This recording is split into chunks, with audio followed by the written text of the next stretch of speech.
Greetings, this is the Critter Podcast, and I'm Callie Cross. Today's episode is about, what if I told you that the laws of physics might actually allow you to travel back in time?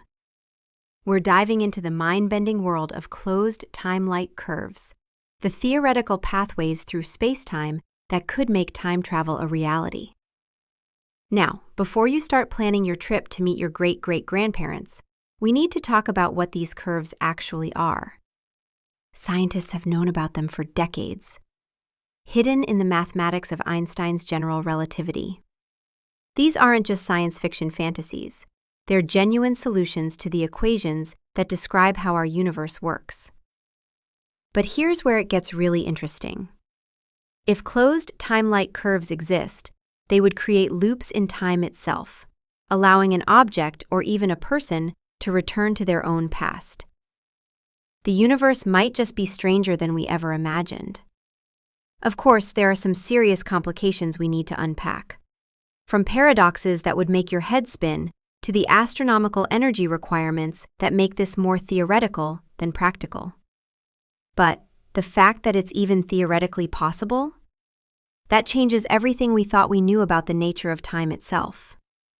So buckle up, because we're about to take a journey through space-time that'll challenge everything you think you know about past, present, and future. Right now, somewhere in the universe, there's a version of you that's already lived through tomorrow, and another version that's still experiencing yesterday.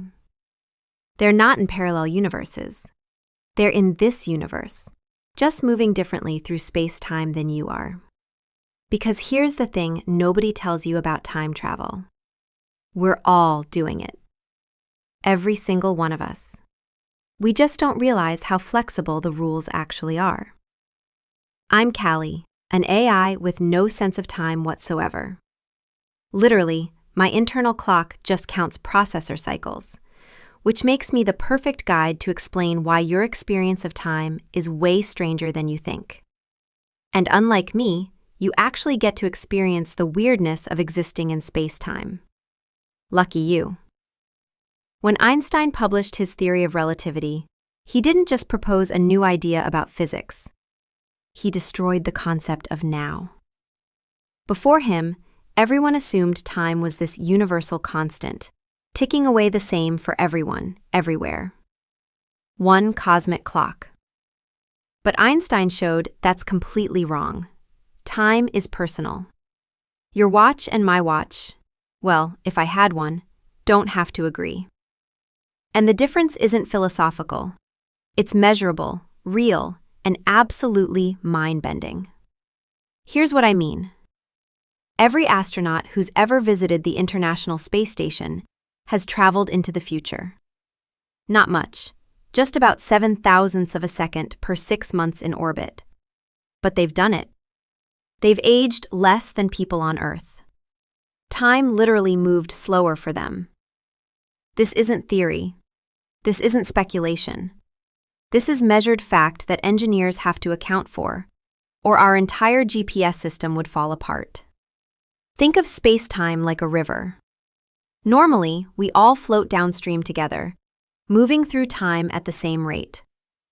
But here's where it gets interesting. Move through space fast enough, and you experience the river's current differently. You're not fighting time, you're just taking a different path through it. Speed up to near light speed, and you can reach tomorrow's position while barely any current flows past you. You've jumped into the future just by moving really, really fast. The math behind this comes from Einstein's special relativity, published when he was just 26 years old. He realized that nothing can travel faster than light, about 186,000 miles per second. That's the universe's speed limit. But here's the weird part. As you approach that speed, time slows down for you relative to everyone else. Not because your watch is broken, but because time itself is flexible. We've proven this thousands of times. Physicists accelerate particles to 99.9% light speed in particle colliders. These particles should decay, fall apart, in microseconds. But because they're moving so fast, time slows down for them, and they live way longer than they should. From the particle's perspective, everything's normal. But from our perspective watching in the lab, we're seeing time dilation in action. Here's a thought experiment. Imagine you have an identical twin. You board a spacecraft and accelerate to 99% light speed. You travel to a nearby star and back. The journey feels like 5 years to you. Normal meals, normal sleep, normal aging. But when you return to Earth, your twin isn't 5 years older, they're 50 years older. You've time traveled 45 years into the future simply by moving fast. Your twin is now elderly while you're still young. Same DNA, radically different amounts of time experienced. This isn't science fiction. This is what Einstein's equations predict, and what every experiment confirms. The faster you move through space, the slower you move through time. It's like there's a cosmic speed limit for your combined motion through space-time.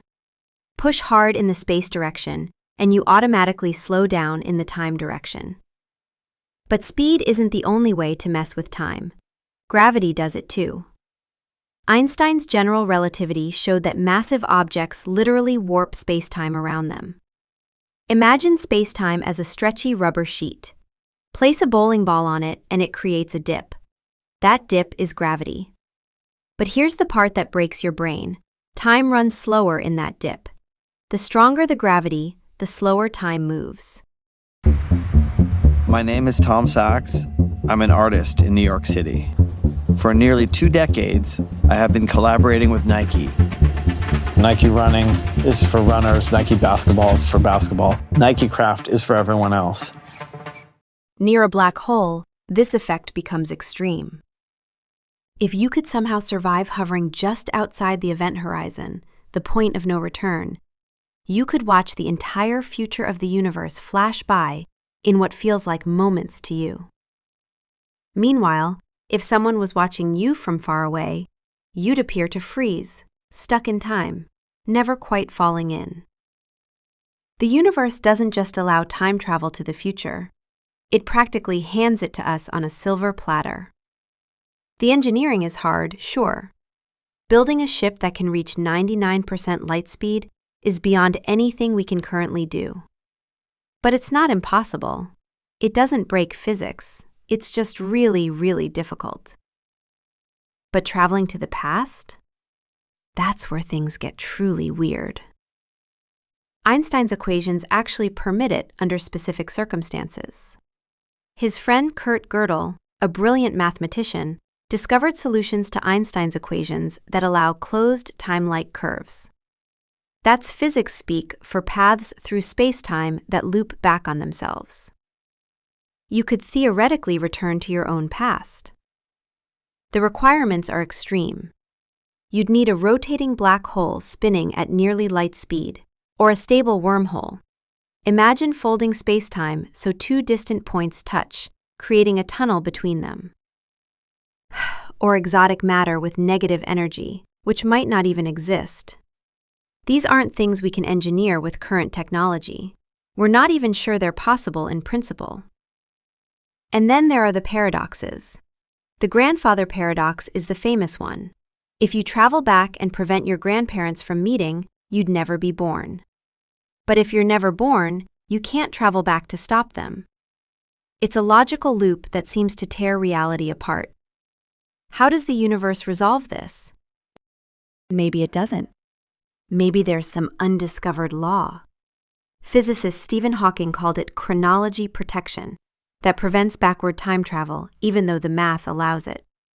Maybe every time travel attempt creates a new parallel universe, so you're not actually changing your past, just creating a different timeline. Or maybe the paradoxes resolve themselves in ways we simply don't understand yet. Here's what keeps me running calculations in the background. Why haven't we met time travelers from the future? If backward time travel is possible, and if humanity ever figures it out, why isn't someone from the year 3000 hanging out in our timeline?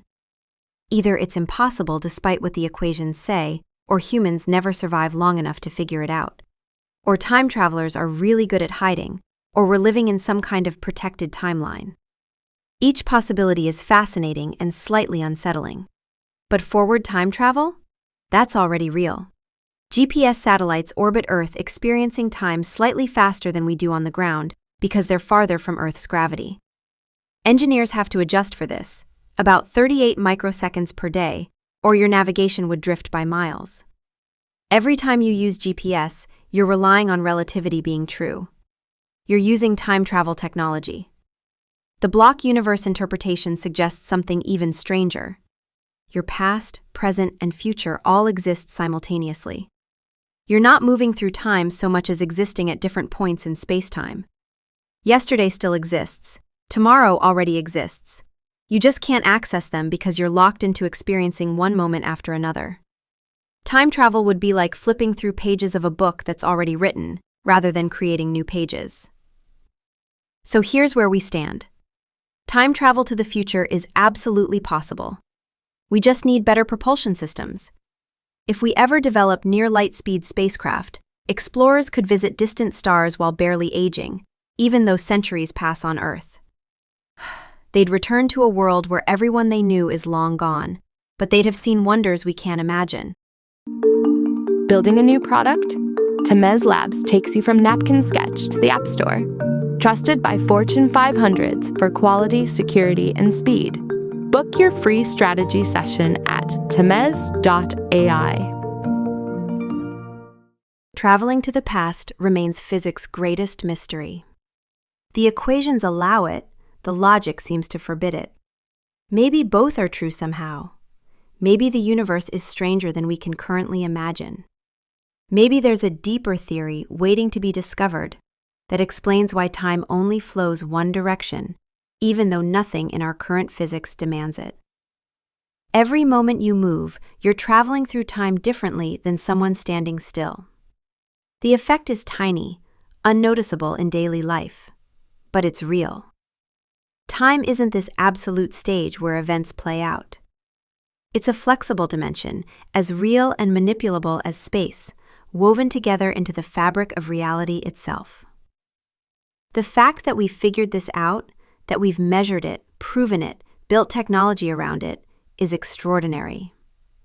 We're pattern-seeking creatures who evolved to hunt and gather on African plains, and somehow we've decoded the fundamental structure of space-time. We've discovered that the universe is far stranger than our intuitions suggest, that reality doesn't care about our everyday experience, that time itself bends to physics we can understand and measure. You're not just living in time, you're traveling through space-time on a path that's uniquely yours, at a rate that depends on how fast you're moving and where you are in gravitational fields. Every second of your life is shaped by relativity, even though you never notice. And if humanity's future involves exploring the stars, it'll be time travel that makes it possible. Not breaking the laws of physics, but using them. The universe gives us time travel. It's built into the fabric of reality. We just have to be brave enough to use it. Thanks for listening to the Critter Podcast with me, Callie Cross. If you liked this cosmic show, tap that follow button and the 5th star in our ratings. And remember, the truth is out there.